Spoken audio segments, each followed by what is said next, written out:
بسم اللہ الرحمن الرحیم نحمد و نصلی علی رسول الکریم۔ کھڑے ہو کر کھانے کی ممانعت۔ حضرت انس بن مالک رضی اللہ عنہ فرماتے ہیں کہ نبی کریم صلی اللہ علیہ وسلم نے منع فرمایا کہ کھانا کھڑے ہو کر کھایا جائے، اس سے منع فرمایا۔ افسوس کہ آج کل غیروں کے قلب سے کھڑے ہو کر قبیح اور مذموم فعل کا رواج ہوتا جا رہا ہے۔ خصوصاً شادی بیاہ اور تقریبات کے موقع پر کھڑے ہو کر خردنوش کا طریقہ رائج ہو گیا ہے۔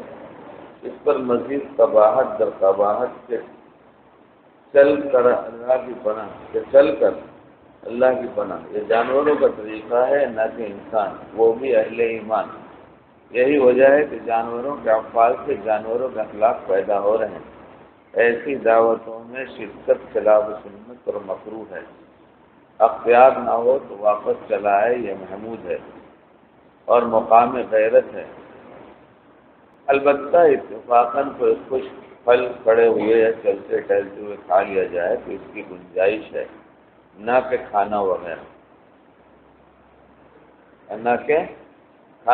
پھل کی گنجائش ہے، نہ کہ کھانا وغیرہ۔ ابھی بوفے کی دعوت ہوگی تو جائیں گے، معلوم ہے کہ وہاں بوفے ہے تو جائیں گے، اور یہ کہیں گے چلتا ہے، ابھی کیا کریں، ابھی تو چلتا ہے۔ تو یہ بات سمجھ لینی چاہیے، جو کچھ ہم کریں گے وہ تو لکھا جائے گا، اور کل قیامت میں اس کا حساب کتاب دینا پڑے گا۔ اس لیے کوئی بھی عمل ہے تو کم سے کم اس وقت خیال تو کرے کہ اس عمل سے میرا اللہ خوش ہوگا یا ناراض ہوگا، مخلوق خوش ہو جائے گی یا ناراض ہوگی۔ اگر یہ ذہن میں رہتا ہے تو یہ بھی تو سوچا جائے کہ یہ لوگ خوش ہوں گے تو اللہ ناراض ہو جائے گا۔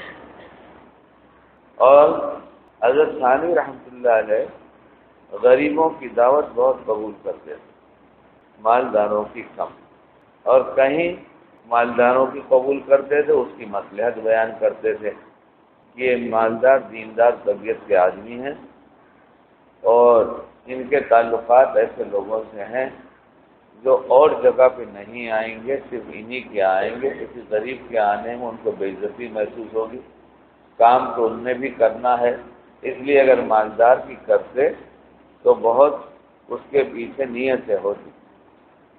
لیکن ایک بات فرماتے تھے، غریب کے پاس جب ہم کھانا کھانے بیٹھتے ہیں تو غریب خود کھلاتا ہے اور خوش ہو کر کھلاتا ہے، مالدار کے ہاں ان کے احباب اور نوکر کھلاتے ہیں۔ دعوت ہوتی ہے تو ان کے احباب اور نوکر کھلاتے ہیں۔ اور ایک بات ایسی ہے جسے کہتے ہوئے تو واقعی شرم سی آتی ہے، لیکن حضرت تھانوی رحمۃ اللہ اپنی کتاب میں لکھ دیا، اپنی کتاب میں لکھا۔ اور حضرت تھانوی رحمۃ اللہ علیہ وہ آدمی ہیں کہ جن کے پاس کوئی منٹ فرصت کا نہیں تھا، ہر وقت ان کے اوپر کام سوار رہتا تھا، اور پورے 24 گھنٹے کی سب ترتیب بنی تھی، کب کھانا، کتنا سونا، کتنی ملاقات، کتنی دیر تعویذ، کتنی دیر بیان، کتنی دیر کتاب، کتنی دیر مسائل، کتنی دیر میں خطوط کے جواب، کتنی دیر اے اہلیہ کے پاس، کتنی دیر وہ اہلیہ کے پاس۔ یہ پورا ایک نظام تھا، اس کے خلاف ہوتا نہیں تھا۔ قریب رہنے والا جانتا تھا کہ اس وقت حضرت یہی کام کر رہے ہوں اور اس کے خلاف نہیں۔ اور چونکہ ہمارے پاس کوئی کام نہیں، اس لیے ہم کیا کر رہے ہیں ہمیں ہی پتہ نہیں، بھائی سب کیا کرتے، بولے ہمیں کیا پتہ کیا کرتے، جو آ جاتا ہے کرتے، نہیں آتا نہیں کرتے۔ اور یہ زندگی اتنی قیمتی ہم ایسے ہی ضائع کر رہے ہیں دوستو، اتنا قیمتی وقت بلا وجہ ضائع جا رہا ہے، اسے تو کام میں لگانا چاہیے۔ کچھ نہیں تو کہتا ہوں کتاب ایک اچھا ساتھی ہے، یہی خرید لیں، یہی پڑھا کریں۔ ثانوی نے فرمایا، اللہ ان کے درجات بلند فرمائے، کیسے مخلص سے اپنے بارے میں بھی لکھنے میں ذرا بھی تعامل نہیں کرتے تھے۔ کہنے لگے 2 بھائی آئے کسی گاؤں کے، دیہات کے رہنے والے، اور آگے کہا سلام کیا اور کہا حضرت جی تاری دعوت ہے، تاری دعوت ہے۔ کب دعوت ہے؟ کہا کل کو دعوت ہے۔ کہا بھائی میں سوچ کے بتاؤں گا۔ بولے کچھ بتانا نہیں حضرت جی، ساری دعوت ہے، کل میں لینے آؤں گا۔ آگے دوسرے دن بیل گاڑی لے کر کہنے لگے حضرت جی چل۔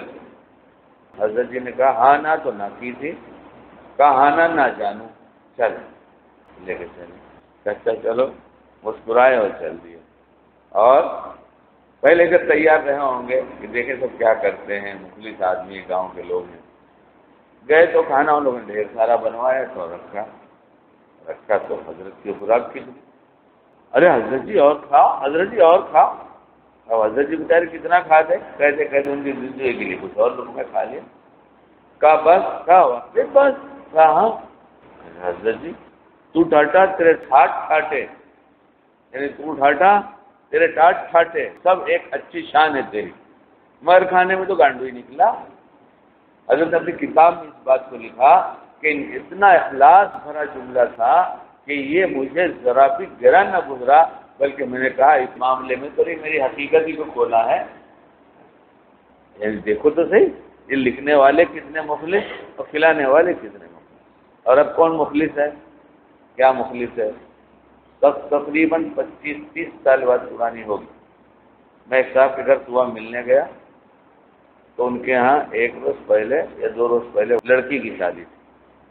اور لڑکی کی شادی میں کھانا کھلانا کیا ہے میں تو نہیں بتاؤں گا. کھانا کھانا، کھانا کھلانا، یہ سب مسائل ہیں، کیونکہ ہمیں سیکھنا نہیں ہے، کرنا نہیں ہے، سیکھنا نہیں. جب کوئی چیز سیکھے بغیر آدمی کرتا ہے تو اس کا ایک رواج پڑ جاتا ہے. جو رواج پڑ جاتا ہے اس کے خلاف جو کوئی مسئلہ بیان کر دے تو اسے گالیاں ملنا شروع ہوتی. اس لیے اکثر لوگ خاموش رہے، بھائی جانے دو. اور جب قباحت دھیرے دھیرے دل سے ختم ہو جاتی ہے تو جو بتانے والا تو خود شریک ہو جاتا ہے. مسئلہ بہت پیچیدہ تو یہ ہوا کہ ہم دین تھوڑا سا جانتے ہیں اور یہ سمجھتے ہیں ہم سب جانتے ہیں. ہم نے صرف چٹائی دھونے کا مسئلہ پوچھا، لوگوں نے گھر میں پڑھا ہوگا بہشتی زیور، معلوم بھی کیا ہوگا بچہ چٹائی پہ پیشاب کر دے تو کیسے پاک کی جاتی ہے، اور بھی چیزیں ہیں. تو یہ اس لیے نہیں کہتا، اس لیے کہتا ہوں کہ اس کو پوچھا جائے، سیکھا ہے. مسلمان کا تو ایک کام ہے کہ بھائی میں یہ کرتا ہوں، اس کی سنت کیا ہے بتا. کیا نہیں ہے یہ کام مسلمان کا کہ مسلمان آزاد ہے کچھ بھی کرے؟ مسلمان آزاد ہے کچھ بھی کرے. مسلمان کو تو یہ کام کرنا ہے، سنت کیا ہے بتاؤ. تو ان کے یہاں صبح پہنچا میں تو وہ شادی کے لفافے جمع کر کے بیٹھے تھے. لفافے ہوتے ہیں نا، سبھی سمجھتے ہیں لفافے. اور میں سچ کہتا ہوں آپ سے، مسجد میں بیٹھا ہوں، جب اس میں 10 روپے کا 5 روپے کا نوٹ نکلتا تھا تو ایسے کہتے تھے. اور جس میں 100 کے نکلتے تھے ان کی بانچیں کھل جاتی تھی. بانچیں کھل جاتی ہے اردو میں کہا جاتا ہے کہ انتہائی خوش ہوتے. جہاں 100 کا نوٹ پہ نظر ان کی پڑتی تھی ایک دم خوش ہوتے تھے. اور 100 کے اور 2-4 بعض لوگ کڑک کڑک رکھتے ہیں دینے کے لیے، اور 5 نوٹ نکل آئے تو بغیر کھائے وزن بڑھتا تھا. ہم اس کے منتظر ہیں تم ہمارے یہاں کھاؤ اور آ کے ہمیں کچھ دو. ہم تو اسی لیے تم کو کھلا رہے ہیں، ہم تو اس لیے کھلا رہے ہیں. ہم نے تمہارے یہاں کھایا ہے، نہیں کریں گے تو کیا. کل ایک غریب آدمی جس کو اللہ نے مال دیا، کیا کیا وہ تو مجھے پتہ نہیں، لیکن میرے پاس ایسی حالت میں آیا 4-5 سال پہلے اور اپنے مفلسی کا رونا رویا. میں نے کہا بھائی نماز جماعت کے ساتھ پڑھا کرو، اس کا کوئی وظیفہ نہیں ہے، نماز جماعت کے ساتھ پڑھو، بس یہ وظیفہ. خیر کچھ اعمال شروع ہوئے. ان کا ایک لڑکا کچھ نیکی کی طرف چلا، بھلائی کی طرف چلا، اور یہاں سے ہم سے پوچھتا، جا کر گھر بتاتا. اب اس وقت پھر وہ مالدار ہو گئے، بہت بڑے مالدار نہیں ہوئے، اب کھڑے ہو رہے ہیں، مطلب مال آنا شروع ہوا. تو کل ان کا بیٹا آیا تھا، کہنے لگا کہ ابا نے کہا ہے لڑکی کی شادی میں کم از کم 2 لاکھ روپے خرچہ کرو، مطلب پھر تباہ ہو جائیں گے. ایک دفعہ نعمت دے کر توبہ تلہ ہوئی تھی تو اللہ نے دے دیا، اب چھینے میں تو دیں گے بھی نہیں.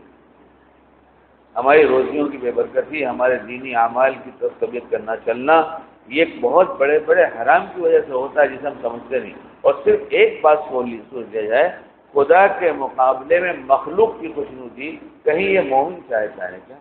یہ مخلوق کیا کرے گی کسی کا؟